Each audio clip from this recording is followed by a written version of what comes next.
Morning, again and again, the Pinayrican, the services for free circumcision for these children of Barangay Polonoling community. So thank you for your sponsorship and may God bless your generosity.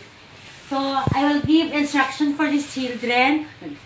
Sana kadali, no? For coming para magpatuli kay ang isa ka bata, hindi siya nami nga magdako nga pisot.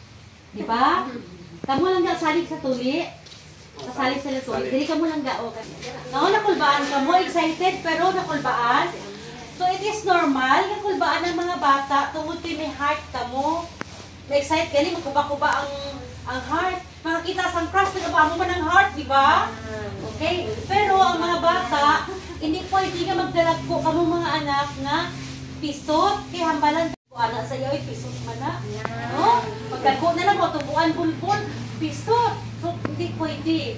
So very good kinaan sponsor para sa inyong libre na tuli, no? Si Mami Jenny and Daddy Joe, ha? Very generous. Sakit. Pero ang pagpalos, kung di papalos, amo to siyang sakit, aton man kang galon sa panit. Pero gamay lang, kaya lang. Pag-abot ka rin sa sulod, inyo nga, butang ang shorts sa may tuhod lang banda. Nakahiga or dili kita ka nag-burn out, butang ang kamot sa ulo, relax, no? Tapos kung nakulbaan, bahala mag-hibi, hindi lang magsikisikad-sikad, masikada dito. Ha? Kung kulbaan, hibi lang, okay lang. Pero kung medyo sakit nga, higa sa bibig, ha? Higa sa bakbak, dila sa walang sina, ha? Kaya lang na siya. Tapos, nakusian na kamo ni nanay nyo? Nakusi ula. Kalau wala nagasabat, di ko ni sa pagtuliun. Sakit ang kusi, di ba? Nakagat sang subay. Sang hantik.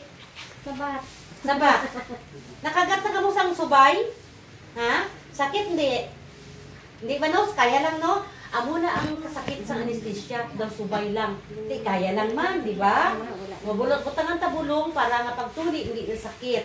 Tahion, tapos pagkatapos ang tuli karon, putuson siya butangan sang bandage. Butangan naton putos, hindi niyo pagkuaon anay hasta mga alas 10 buwas.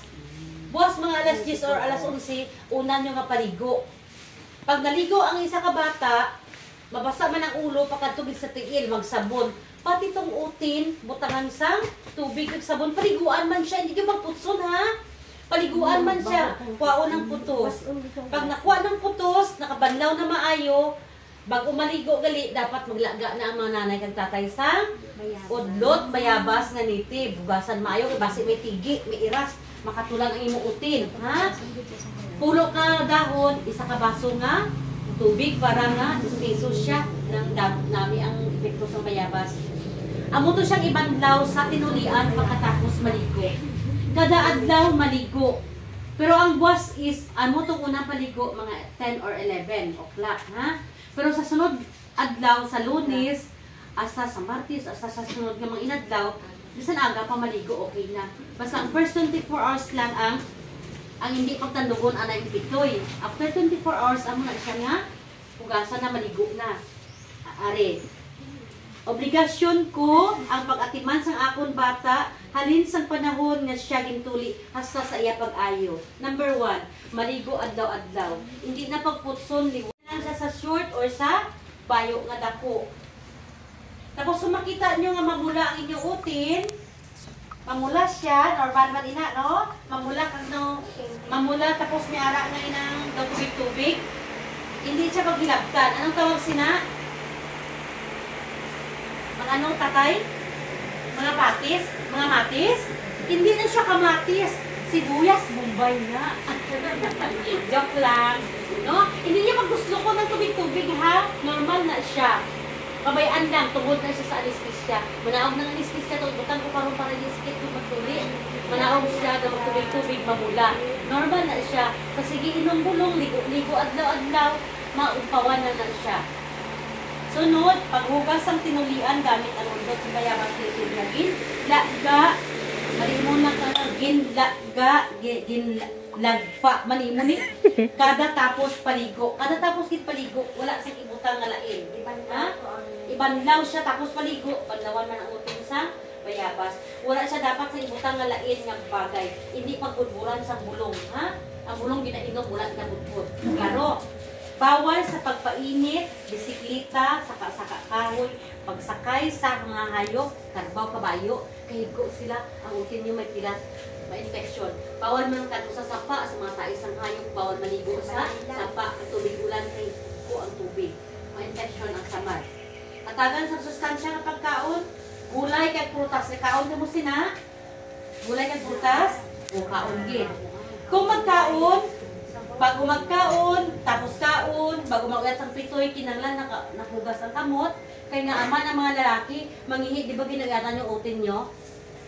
Di maglipat, pag-transfer ang ginamos dito halin sa kamot, pagkadto sa pitoy. Kinanglan limpyo ang kamot, ha? Tanggalon, pagkatapos isa ka semana, ang tahi sa sulod, matunaw na siya. Ang tanggalon nyo na lang itong ara sa babaw, hinahinayon nyo tanggal ang nabilin, ha? Pagtanggal nyo siya, pagpaligo nyo, matabog na lang na siya, kaya wala na siya nag-ungot sa sulod.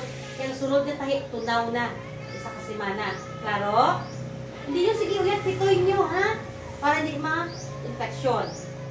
Tapos, inumon ang bulong, depende sa timbang. Ang timbang 30 above is 500 mg na. Situate mga ginikanan ni imnon din ang bulong kay para mag-ayo ang tuli kag di magbutnot, ha? Painuhon sa bulong sa eksakto nga oras hasta maubos ang instruction naton. Amoxicillin 3 times a day for 7 days. Pipinamic is 3 times a day for 3 days. Naintindihan nyo inyong obligasyon, mga bata. Naintindihan nyo man? Naku, ba ang dito mo mga anak ba? Ikaw, gigbalagay. As balagay ni no? As din, ano na pilido mo gang? Ranay no. Ranay. Sino gusto magpuli? Hindi bang patuli? Nagdawan nila magpuli. Ha? Gusto ko ba magpuli? Kaya para wala ko tulion. Mahayahay ko magpuli ko kang laba. So, okay na ta? Naintindihan nyo?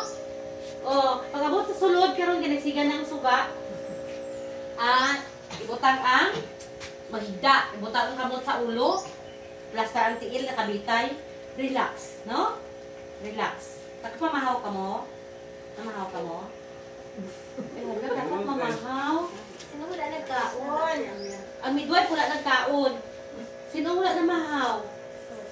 Pagkaon nga ni biskuit. Sino wala namahaw kayo? Nagkaon na na. O sige, kay mag-print si Ate Lalang sang inyong karatula sa pinairikan natin para malipay man sila, no?